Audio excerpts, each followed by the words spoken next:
Hello दोस्तों, कैसे हैं आप लोग। उम्मीद करते हैं आप लोग बहुत ही अच्छे होंगे और तैयारी में भिड़े हुए होंगे। और आपके इसी अच्छे से तैयारी में और अच्छे से तैयारी करवाने के लिए हम आज लेकर के आए हैं एपी का सीरीज वीडियो। यानी कि एपी का ऐसा वीडियो कि एक ही क्लास के अंदर आपकी एपी पूरी जो है कंप्लीट होने वाली है।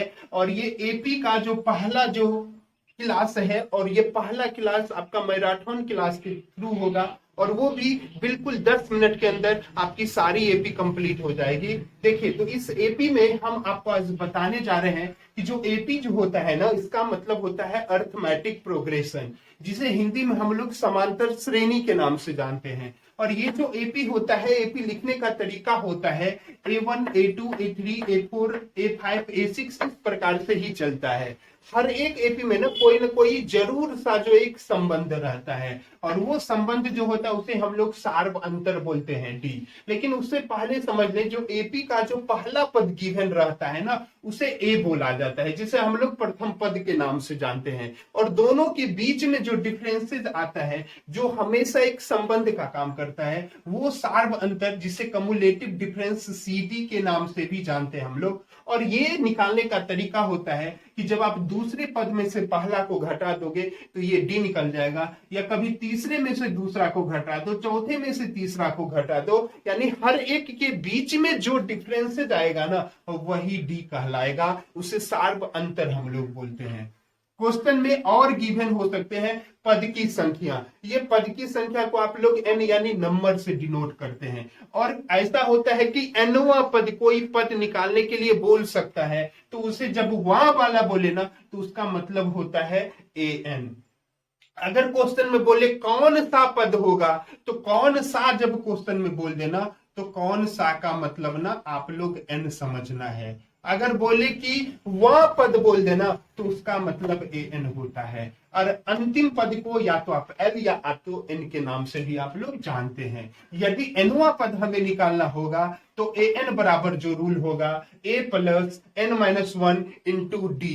ठीक है। अगर क्वेश्चन में बोलता है कि एनवा पद का योग निकालना है, तो इसका रूल होता है S N is equal to N by two, बड़ी कोष्ट में लगाएंगे आप 2a प्लस छोटी कोष्ट में n minus one into D. अगर क्वेश्चन में कभी कभी ऐसा हो कि क्वेश्चन में ए भी गिवन है और ए एन भी दिया गया रहे, तो आपको बड़ी फॉर्मूला लगाने की भी जरूरत नहीं है। आप छोटे फॉर्मूला लगा के भी बना सकते हैं, S N is equal to N by two, और बड़ी कोष्ट में आप ए प्लस एन करें तो भी ये आंसर आ जाएगा। अगर 2 नंबर का क्वेश्चन में कभी एस एन का रहे तो ऐसा दे सकता है, नहीं तो आपका ये बड़ा क्वेश्चन बड़ा फॉर्मूला के लिए दे सकता है, 5 नंबर का रह सकता है। तो जनरली एपी से उम्मीद रहता है 100% की क्वेश्चन आए, या तो वो 2 नंबर वाले में आए या फिर उससे ज्यादा के नंबर में आए। अगर क्वेश्चन बड़ी फॉर्मूला से आएगा, तो आप S N is equal to N by two, 2a plus N minus one into D लगाएंगे। अगर छोटे से आता है तो भी S N is equal to आपको N by two A plus N का यूज करेंगे। अब ये समझना है कि एपी इंपोर्टेंट कितना है आपके लिए, तो इसको जरूर से जरूर जो है ये आप जो है अच्छे से कर लेंगे। इस पे क्वेश्चन कैसे आ सकता है, मान के चलिए कि एपी आपको गिवन दे दे कोई, और एपी का क्वेश्चन मैं सीरीज में करवा रहा हूं, तो वहां से भी आप रिवीजन करेंगे। मान के चलिए यहाँ की एपी है कोई 2 4 6 8 दे दिया, ठीक है ना। तो ये जो एपी है ना, इसका ए यानी क्या हो गया, ए इज इक्वल टू 2 हो गया। अगर यहाँ डी आप निकालेंगे ना, तो a2 माइनस a1 करेंगे। a2 यहाँ 4 है, 4 में से अगर आप a1 2 को माइनस करेंगे तो d यहाँ 2 निकल जाएगा। इसमें बोलता है कि ना कि nवां पद, मान के चलिए ऐसा बोल दिया कि 18वां पद निकालिए, तो ये जो 18वां हुआ ना, इसे ही आप लोग ए एन बोलते हैं, ठीक है ना। तो 18वां पद बोल दिया, तो ये जो एन हो गया, एन यानी क्या हो गया, यहाँ पे 18 हो गया। लेकिन कभी कभी ऐसा क्वेश्चन में बोल देगा कि कौन सा पद जो है मान के चलिए कि 78 होगा, 88 होगा, 100 होगा, तो ये कौन सा पद बोले ना, तब आप समझेंगे कि एन निकालना है हमें, ठीक है ना। ये चीज क्वेश्चन में रहता है, ठीक है। तो मान के चलिए इस प्रकार से बना देंगे। अगर क्वेश्चन में मान के चलिए इसी क्वेश्चन में रहा कि इसका 18वां पद निकालिए, तो आप आराम से निकाल सकते हैं। देखिए, अब एपी निकाल लिखने का जो तरीका होता है ना, अगर आप A1 की बात करते हैं तो A ही लिखते हैं, लेकिन जब A2 लिखते हैं ना तो इसको लिखने का तरीका आप समीकरण फॉर्म में A प्लस डी लिख सकते हैं।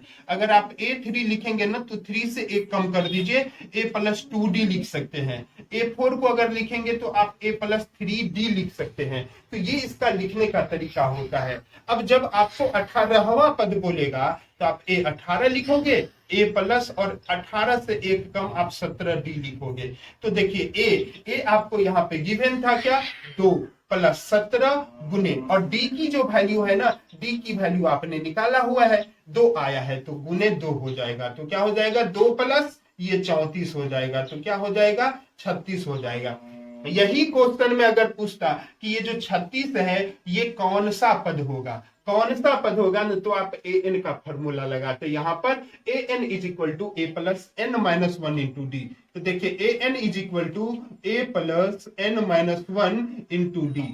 तो आप कौन सा पद होगा ये तो आपको मालूम नहीं है। अच्छा, कौन सा पद होगा, 36वां कौन सा पद होगा, तो ये तो एन है, तो आप ए एन के जगह पे 36 रख लेते, इज इक्वल टू ए आपको मालूम था 2 है तो यहाँ पे आप 2 लिखते, प्लस एन, एन आपको गिवन नहीं है वही निकालना है तो एन के जगह पे एन ही रखेंगे, और एन माइनस में 1, और डी भी आपको 2 ही यहाँ पे दिया गया था तो 2 लिख देते। तो क्या होता है, 36 इज इक्वल टू 2 प्लस में 2 को अगर n से करते तो 2n, अब माइनस था तो माइनस 2 1 जा 2। अब 36 इज इक्वल टू 2 यहाँ पे भी है 2 यहाँ पे भी है, प्लस माइनस है ये कट जाएगा तो 2n, तो n इज इक्वल टू क्या करते, 36 में 2 से डिवाइड करते तो n 18 आ जाता। देखिए यही 18वां पद यहाँ पे निकाले थे, तो इस प्रकार से ये क्वेश्चन में आता। अगर ये यही बोलता कि 2 4 6 8 है, इसके 18 पदों का आपको योग निकालना है, तो फॉर्मूला आप ये एसएन वाला लगाते। क्या लगाते तब, ये अगर 18 पदों का अगर योग आपको निकालना रहता तो आप ये फॉर्मूला यूज करते, S N is equal to N by 2। तो देखिए एन यहाँ पे एसएन यानी कि कितना, 18 पदों तक का बोल रहा है, तो ये एस 18 इज इक्वल टू, यहाँ पे लिखते आप 18 बट्टे में 2, और ये 2 इंटू ए कितना निकला था 2, तो 2 प्लस में n यहाँ पे मालूम है 18 माइनस 1, और d भी यहाँ पे 2 ही था, ये लगा देंगे। तो देखिए ये जो s 18वां जो होगा, 18 में 2 से करेंगे तो ये आ जाएगा 9, ये हो जाएगा 2 दूना 4, प्लस में 18 में से 1 घटाएंगे तो 17, 17 को 2 से गुना करेंगे तो 34 हो जाएगा।